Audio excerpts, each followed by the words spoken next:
Merci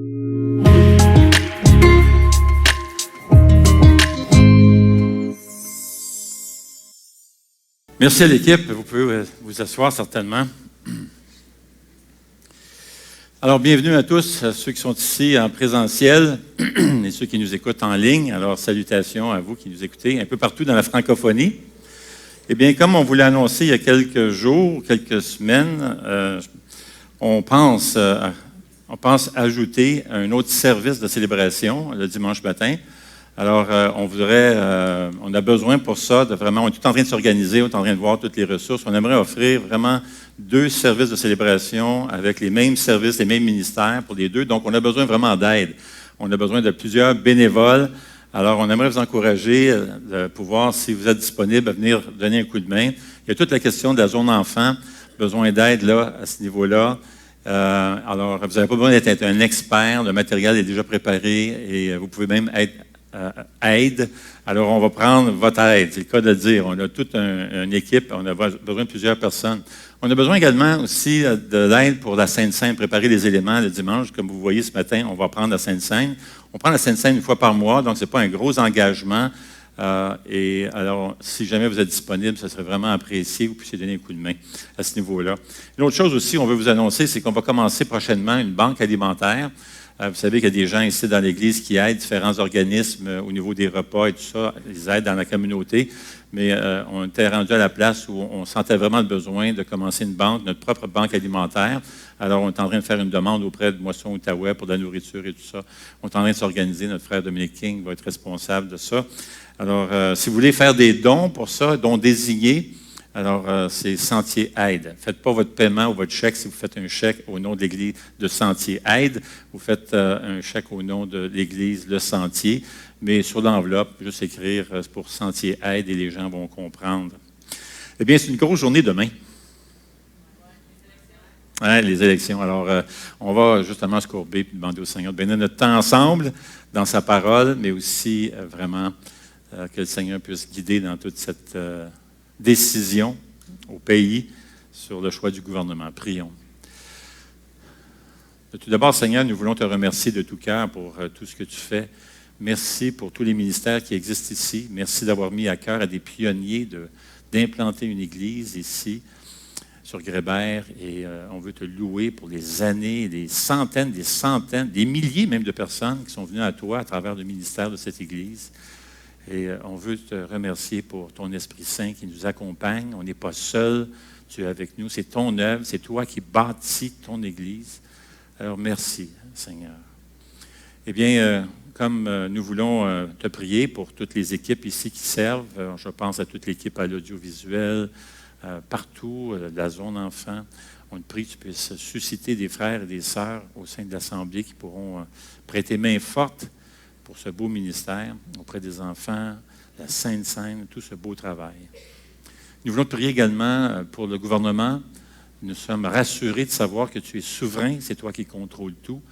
Je pense à ce passage qui dit « Le cœur du roi est comme un courant d'eau, tu le diriges où tu veux. » Alors Seigneur, c'est toi qui es souverain, qui contrôle tout. Nous voulons t'adresser la prière que l'apôtre Paul a faite dans Timothée. Nous voulons justement te prier pour que nous puissions mener une vie paisible, tranquille, en toute piété, tout respect.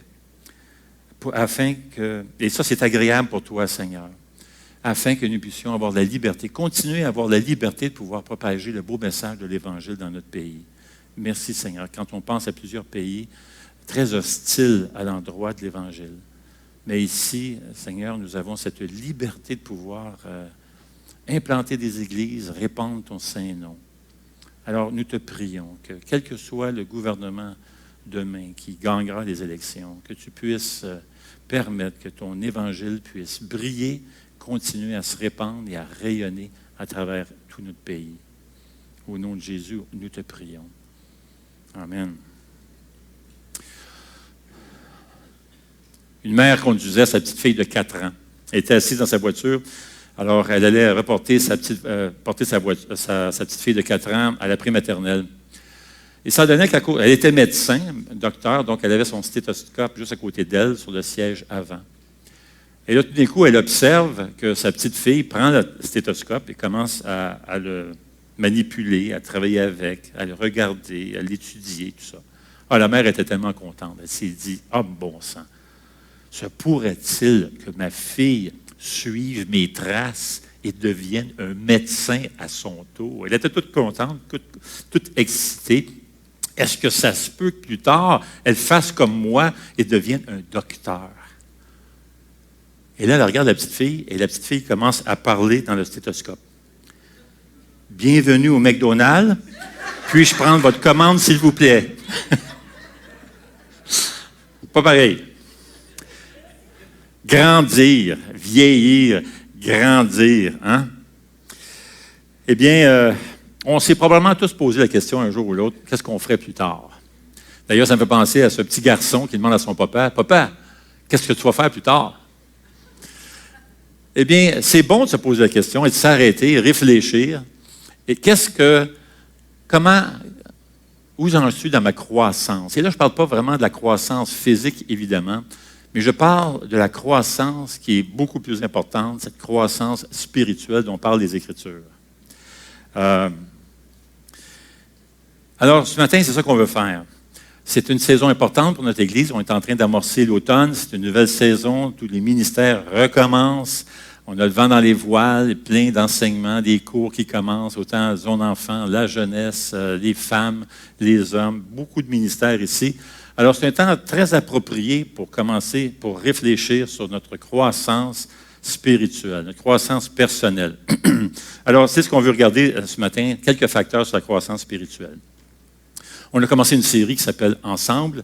Et ce matin, on veut s'arrêter justement sur là-dessus, grandir ensemble dans l'Évangile.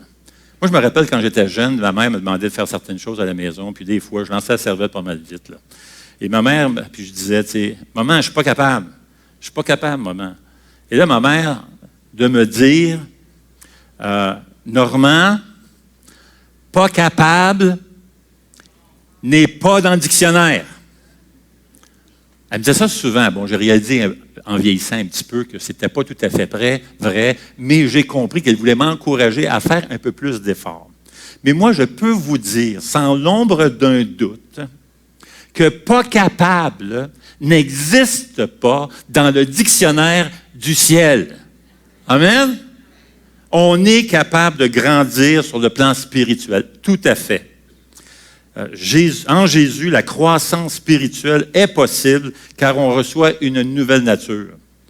Lorsqu'on vient à Jésus-Christ pour recevoir son salut, on ouvre notre cœur, on demande à Jésus-Christ vraiment de nous sauver, de nous accorder le pardon de nos péchés, qu'on reconnaît que Jésus est allé à la croix pour nos péchés et qu'il est le seul moyen d'être sauvé, d'avoir la vie éternelle. Cela signifie à ce moment-là, dès le moment de ta conversion, que ta vie change. Et c'est l'œuvre de Dieu, ça.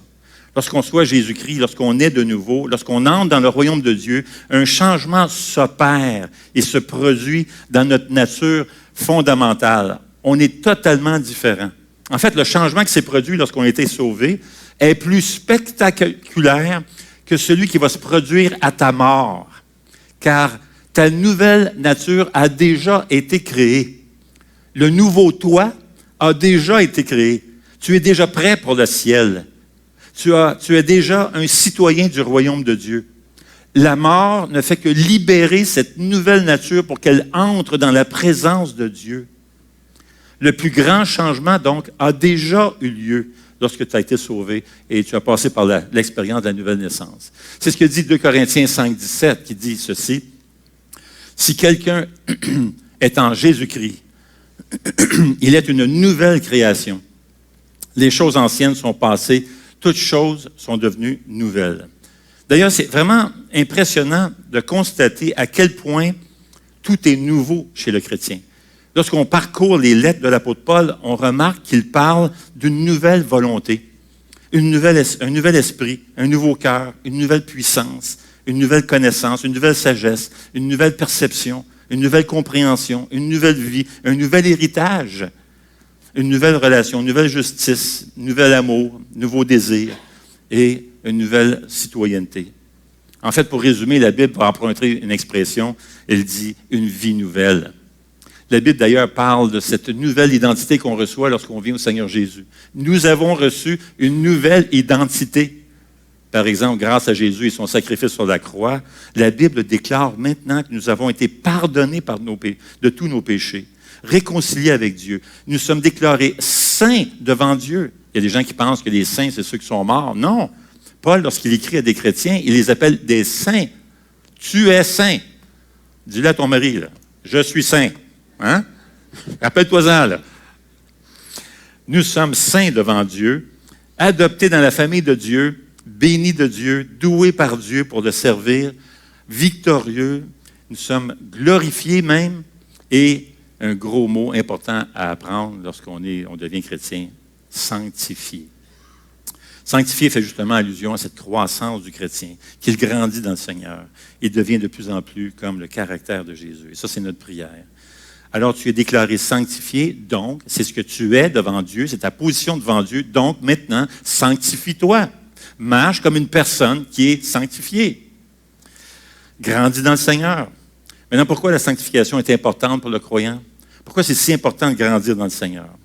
C'est parce que la croissance spirituelle met le croyant au bénéfice de la bénédiction de Dieu dans tous les domaines de sa vie. Il en découle une vie réglée et équilibrée, nous dit Galates 5, 19 à 22. Il en découle de la joie. Oui, Jésus parle d'une joie indescriptible, une joie parfaite, une joie abondante.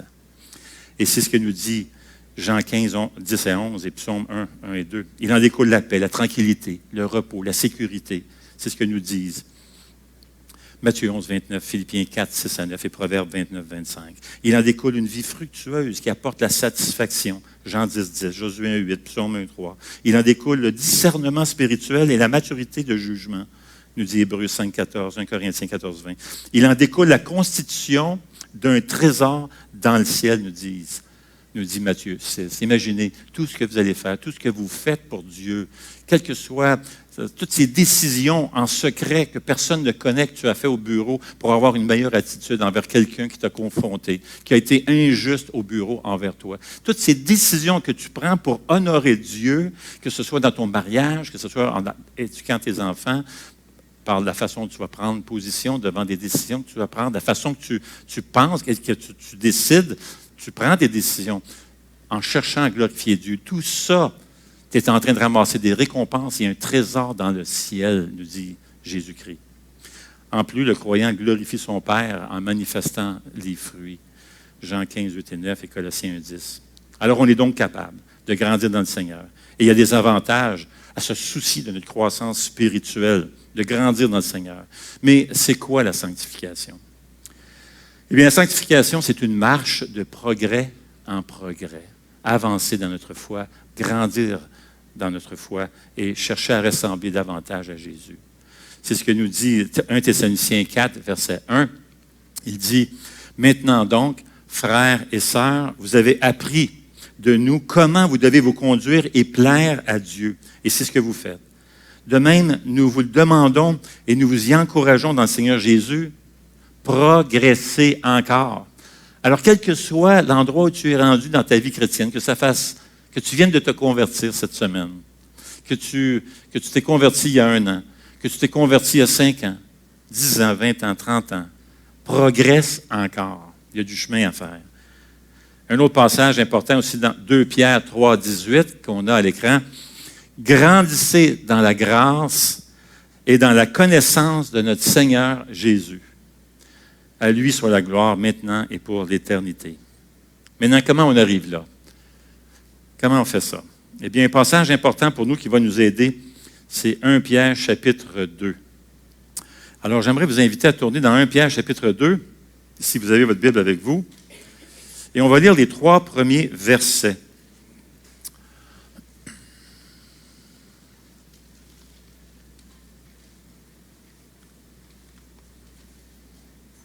D'accord? 1 Pierre 2, verset 1. Débarrassez-vous donc de toute méchanceté, de toute ruse, de l'hypocrisie, l'envie et toute médisance. Et comme des enfants nouveau-nés, désirez le lait pur de la parole. Ainsi, grâce à lui, vous grandirez pour le salut, si du moins, et le si dans l'original a l'idée de réel, donc puisque vous avez goûté que le Seigneur est bon. Alors il parle des enfants de Dieu. Vous avez goûté que le Seigneur est bon. Alors maintenant, grandissez dans le Seigneur. Et là, il donne 3 exhortations, et il nous donne 3 exhortations vraiment, comment grandir dans le Seigneur. Pierre vient de décrire au premier chapitre, là, nous sommes rendus au chapitre 2, c'est ce que nous avons lu, mais le chapitre juste précédent, le chapitre 1, Pierre a établi le fait, au chapitre 1, il leur a dit, vous êtes nés de nouveau par la puissance de la parole de Dieu. Alors, étant donné ce que je viens de vous dire, étant donné votre nouvelle nature et ce que Dieu a créé, a fait en vous, vous donnant une nouvelle créature, maintenant, chapitre 2, maintenant voici comment vous conduire. Puisque vous êtes un enfant de Dieu, vivez maintenant de cette manière comme un enfant de Dieu. Parce que vous êtes né de nouveau par la puissance de Dieu, parce que vous êtes devenu une nouvelle personne, parce que la parole de Dieu est éternelle, c'est pourquoi. D'ailleurs, vous avez remarqué le verset, c'est pourquoi. Ça commence donc, à la lumière de ce que je viens de vous dire, à la lumière de votre nouvelle nature, donc, maintenant. Pierre donne 3 exhortations aux croyants pour grandir. On peut résumer par 3 mots. Enlève, désire et apprends. Si tu veux grandir dans la foi, grandir dans le Seigneur, si tu veux une croissance spirituelle, alors enlève, aspire, désire et apprends. Alors pour grandir dans le Seigneur, on a besoin premièrement d'enlever le mal de notre vie. Alors regardez ce que Pierre dit, débarrassez-vous, enlevez. Pierre prend l'image du linge, du vêtement. Et il dit, quand tu as reçu l'évangile de Jésus-Christ, tu t'es débarrassé de ton vieux linge sale de ton passé. Alors, débarrasse-toi de ce vieux linge-là. Va pas le rechercher.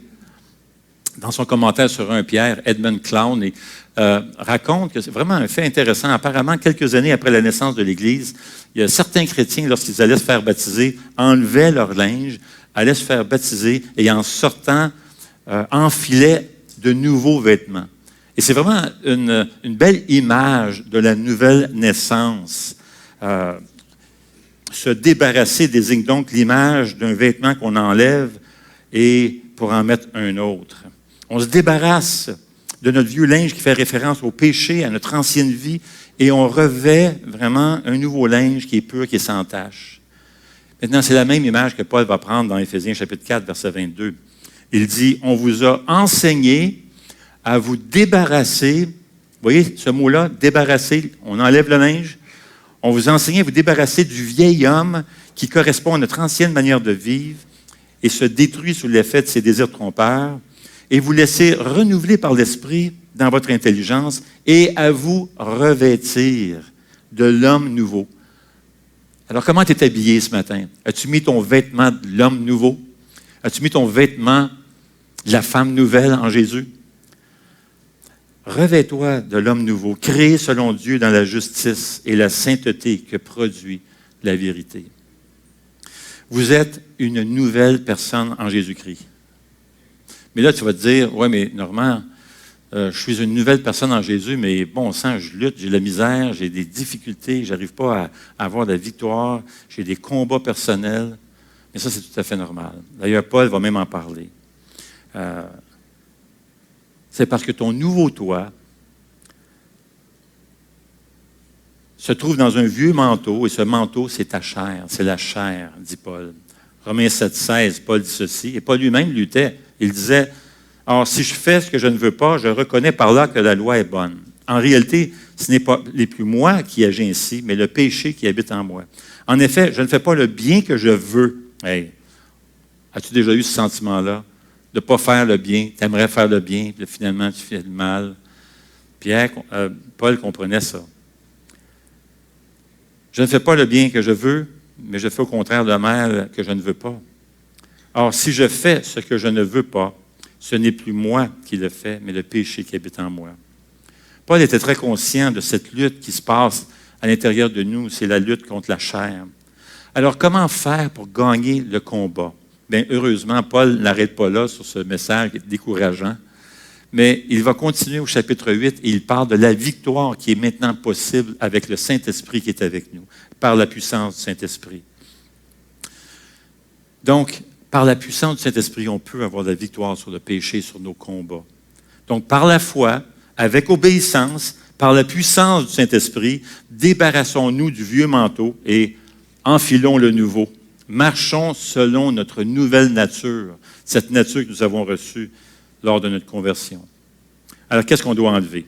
C'est quoi ce vieux vêtement-là? Bien, premièrement, Pierre dit, enlève ton vieux linge de la méchanceté. Mais c'est quoi ça? Débarrasse-toi de l'envie de vivre selon les standards du monde. Maintenant, il y a beaucoup de bien qui se fait dans le monde. Moi, j'ai des gens autour de moi qui sont très généreux, qui sont même athées, mais qui sont super dévoués, font du bénévolat et tout ça. Ça ne parle pas de ça ici. Ça parle des valeurs du monde qui vont à l'encontre des Écritures saintes, à l'encontre de la parole de Dieu. Tout ce qui déplaît à Dieu, en fin de compte. Dieu appelle les croyants à un standard plus élevé. Dieu appelle les croyants à ne pas se conformer au monde, mais à être transformés. C'est prendre, en d'autres mots, le péché au sérieux. À vivre des vies où la repentance est un souci quotidien, une préoccupation quotidienne. On veut s'assurer à tous les jours qu'on met notre vie en règle avec Dieu. C'est vivre de manière à chercher à honorer le Seigneur Jésus-Christ par-dessus tout. C'est se tourner vers Dieu avec une dévotion et un engagement sans réserve. C'est de l'aimer par-dessus tout. Deuxième vêtement à se débarrasser, c'est la ruse, c'est la tromperie. C'est quand on essaie de tromper les autres à notre profit. C'est de l'abus, c'est d'être une personne d'intégrité, en d'autres mots. Chercher l'intégrité. Un autre vieux linge à se débarrasser, c'est l'hypocrisie. L'hypocrisie, c'est de se prendre pour un autre, donner une image, de ne pas être vrai. Un autre, c'est de se débarrasser de l'envie. Vous savez, les premiers disciples étaient très envieux. Ils voulaient avoir la première place. Ils ont même cherché, ils faisaient une compétition entre chacun. Ils disaient, écoute, moi, je pense que je vais être assis directement à côté de Jésus. Toi, tu vas être en arrière, vraiment. Là, c'est comme, moi, je pense que je vais être en arrière. Puis là, ça n'a pas de bon sens. C'est de l'envie. Bien, l'envie, c'est ça. C'est pas juste, là. C'est d'envier ce que tu n'as pas. C'est de chercher à avoir ce que l'autre, le voisin, tout ça. C'est de l'envie. Maintenant, on peut désirer certaines choses. Il n'y a pas de mal à désirer certaines choses. Mais envier, il y a quelque chose de malsain dans ça. On doit se débarrasser aussi de la médisance, de la calomnie. C'est dénigrer les gens, parler dans leur dos d'une manière à les rabaisser. Et le message de Pierre se résume en disant, repoussez, enlevez tout ça. Enlevez la malice, la ruse, l'hypocrisie, l'envie, la calomnie. Repoussez ça, enlevez ça de là. Rejetez ça comme si c'était du vieux linge. Mets ça à la poubelle. Toutes ces choses appartiennent à l'ancienne vie. Alors, c'est le premier élément qui va nous aider, qui va favoriser notre croissance. On enlève. Mais après, on désire, on aspire. 1 Pierre 2,2 dit ceci, « Et comme des enfants nouveau-nés, désirez le lait pur de la parole. » Le mot traduit ici par « désirer », c'est le même mot qu'on va retrouver dans le psaume 42. Et ça dit ceci, psaume 42, 2, « Comme une biche soupire après des cours d'eau, ainsi mon âme soupire après toi, ô Dieu. Mon âme a soif de Dieu. » C'est vraiment d'avoir une soif, une passion pour Dieu. L'idée d'avoir un cœur qui désire, un désir ardent vraiment pour Dieu, de mieux le connaître, de se rapprocher proche de lui, de chercher être en communion avec lui. Ce désir ardent de la parole de Dieu, c'est une passion pour la parole. C'est un défi pour nous aujourd'hui parce qu'il y a tellement de choses, tellement de divertissements et tout ça qui volent un peu notre intérêt, notre passion, notre temps.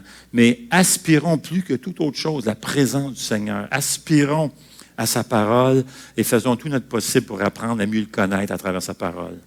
Développons, ça se développe, ça, ce désir ardent de Dieu, de le connaître, d'être passionné pour Dieu. Et dès qu'on commence à voir qu'on se refroidit un peu, il y a des frères, des sœurs, des fois, qui me partagent, je perds de l'intérêt. Bien, ensemble, prions ensemble. Va voir un frère, une sœur et prie avec elle, avec humilité. Va voir Dieu avec humilité. Il est le premier concerné à ta relation avec lui. Va le voir humblement et dis-lui, Seigneur, je suis en train de m'éloigner de toi. J'ai besoin que tu ranimes cette flamme. C'est le reproche que Jésus faisait d'ailleurs à l'église d'Éphèse, une très belle église qui faisait plein de choses, beaucoup de bonnes œuvres pour Dieu. Elle faisait un tas de choses pour la communauté. Tout ça était reconnu. C'était une belle église. Et pourtant, Jésus va faire la liste de toutes les choses que cette église faisait. Il le voit. Il dit, je vois les belles choses que tu fais. Mais le reproche, ce qui fait mal le plus au Seigneur, et le reproche qu'il va envoyer envers cette Église, c'est « Tu as abandonné ton premier amour ».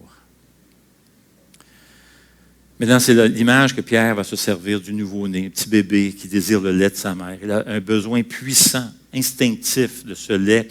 Et c'est à cela que Pierre fait référence. Avoir une envie, une passion pour Jésus, pour sa parole. La Bible est pure, elle n'est pas altérée, elle est la vérité. Et la Bible ne peut que te faire du bien. Elle va nourrir ton âme.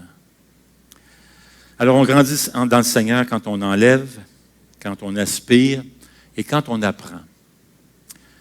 1 Pierre 2,2 dit ceci, comme des enfants nouveau-nés, désirez le lait pur de la parole, ainsi, grâce à lui, grâce au lait de la parole de Dieu, vous allez grandir. Grâce à lui. C'est en se nourrissant de la parole de Dieu qu'on va grandir. C'est intéressant, Pierre a commencé sa lettre en disant, vous êtes nés de nouveau, vous avez reçu une nouvelle nature. C'est ce qu'il disait au chapitre 1, par la puissance de la parole de Dieu. Donc maintenant, par la puissance de cette même parole, grandissez. Elle fait cette œuvre en nous, la parole de Dieu. Elle nous fait grandir. Elle agit dans notre cœur, nous qui croyons. C'est ce que la parole de Dieu dit. Notre nouvelle vie est une vie de croissance dans la connaissance de Dieu.